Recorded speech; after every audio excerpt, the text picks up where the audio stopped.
Hi, hello everyone. Welcome back po. For today's video, pag-uusapan po natin itong si Manicat, isang online loan application.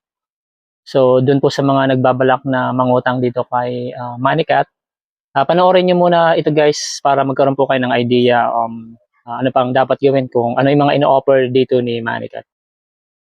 And this is not a sponsored video. I'm just sharing you yung personal experience ko and para malaman nyo po kung ano ang meron dito kay Manicat loan applications. And short background dito kay Manicat. So si Manicat is mada-download niyo po sa Play Store. So may mga advertisement po siya sa mga social media. And nasa 4.6 po yung star rating nito ni Manicat. So usually it's mataas po para sa isang online loan apps, which is around 179k reviews.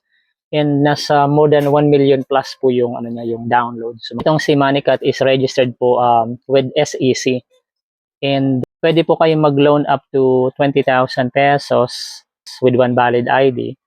And madali lang naman yung application process nitong si Manicat. Isa po sa mga enticing advertisement ni Manicat is free or zero interest fee dun sa mga first time borrowers po. Sa madaling sabi guys na-entice po ako dito sa advertisement ni Manicat. So curious, so nag-try po ako mag-apply kasi ang sabi niya up to 20,000 pesos and zero interest fee dun sa mga first time borrowers.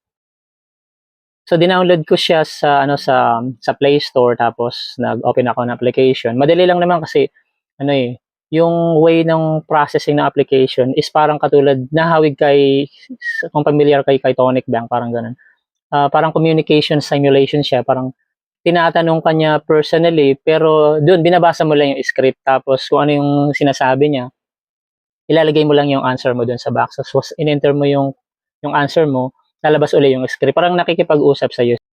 And as usual, kailangan niyo po lang ng one valid ID. Pipicturean niyo po 'yon, back and forth. And then yung selfie niyo po nakasama yung ID na isinabmit niyo. So magse-selfie kayo doon.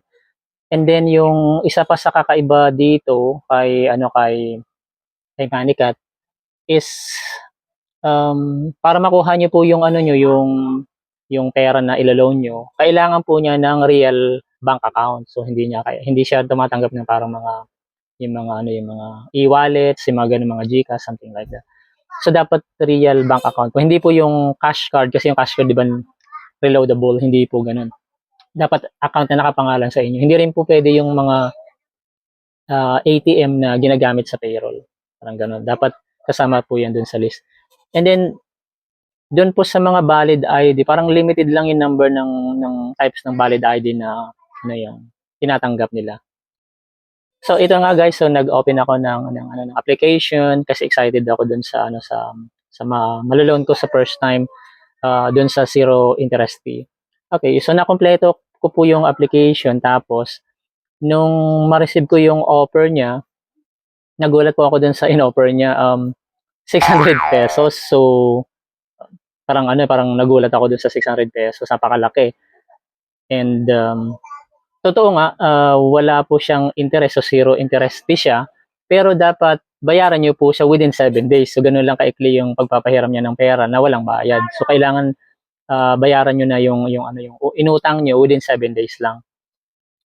So medyo na discourage po tayo guys kasi ibinigay mo yung mga information mo tapos siyempre nag-submit ka ng valid ID mo kasama yung mukha mo ron tapos yun lang yung amount na ipapahiram ni Manicat sa iyo. So parang nakakadismaya, 'di ba? So sino yung gusto mangutang ng 600 pesos tapos binigay mo yung mga required na documents, 'di ba? So personal information mo and your government IDs. So ang ginawa ko hininto ko itong si Manicat, so tinigil ko. So guys, panoorin niyo po itong yung kasi ito yung pinakamahalagang part ng loan so yung repayment period at saka yung pinapataw na interest fee dun sa inutang natin, 'di ba? So yun yung pinakamahalaga. Bakit tayo nangungutang? So yun nga, inopen ko ulit itong si Manicat apps. So nakita ko doon, so nag-o-offer na siya ng up to 20,000 pesos po. So yun yung maximum na pwede mo pong mautang. And then pwede kang mamili doon sa tatlong terms na ibinibigay nila. So yung unang terms ng repayment is 14 days. So yun yung first time. So only 2 weeks lang po. Tapos yung second terms na ibinibigay niya, yung option, is 21 days, so 3 weeks. And then yung pangatlong terms, yun na yung pinakamahaba na pwede nyong i-repay, is 28 days. So parang kinulang pa sa isang buwan. So wala siyang long term na 1 year, 6 months, 3 months. So yun yung pinaka mahaba na repayment options na binibigay niya. So yan guys, para makita nyo po kung magkano. 20,000 po, pwede po kayong mamili ng 10,000, 20,000 pesos kasi may gauge doon na i-move nyo lang po yung cursor. So ang ginawa ko, sinagad na natin para makita natin talaga. So sinagad ko sa 20,000 pesos. Tapos sinubukan ko yung first loan term nila na 2 weeks lang or 14 days dapat bayaran nyo na po siya.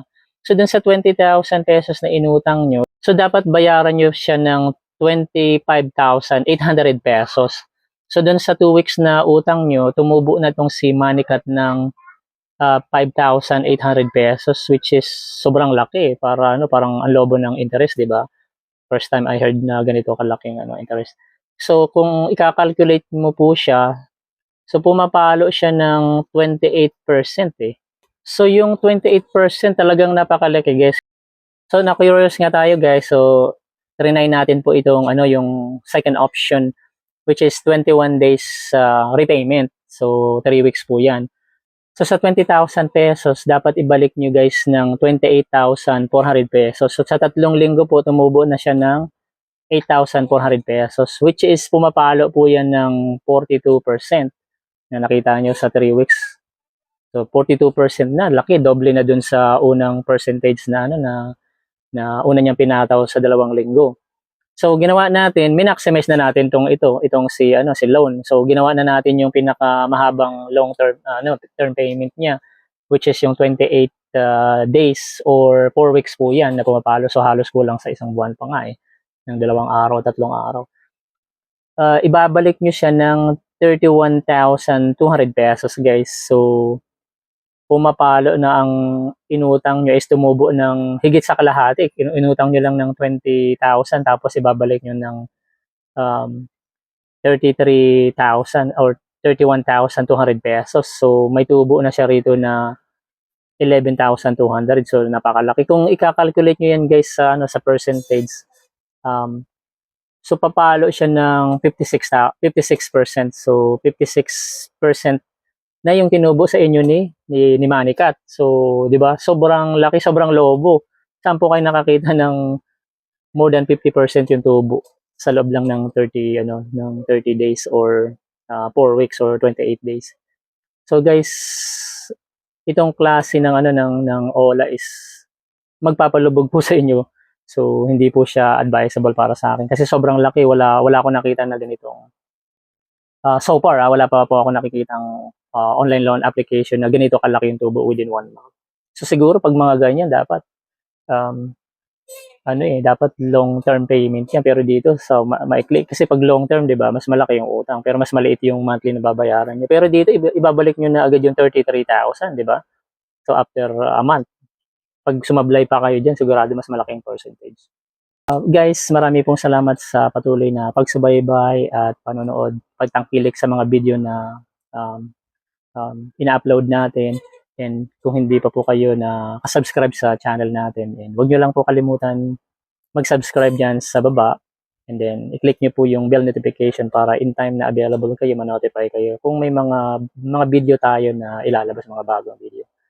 And once again guys, appreciate po yung pagsubaybay at panonood and hope to see you next time on our next video.